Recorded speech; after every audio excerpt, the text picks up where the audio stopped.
Tahimik lang ang babae, hindi ito nagsasalita. Ramdam ng driver ang lamig na dumadampi sa batok niya.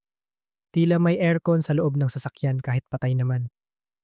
Nang sinilip niya sa rearview mirror, wala na ang babae. Nabigla siya, agad huminto at nagbukas ng ilaw.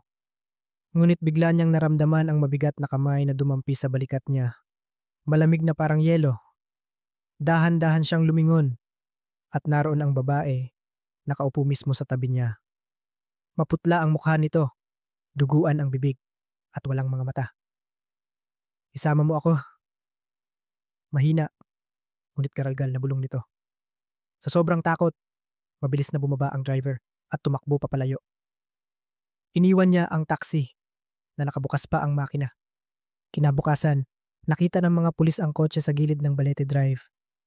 Nakaandar pa rin, bukas ang pinto, at may mga bakas ng kuko na nakabaon sa manibela at upuan. Parang may pilit na kumakapit. Hanggang ngayon, sinasabi ng mga taxi driver na may sumasakay pa ring babae sa puting bestida tuwing hating gabi sa Balete Drive. Pero tandaan daw, kapag pinasakay mo siya, huwag kang lilingon.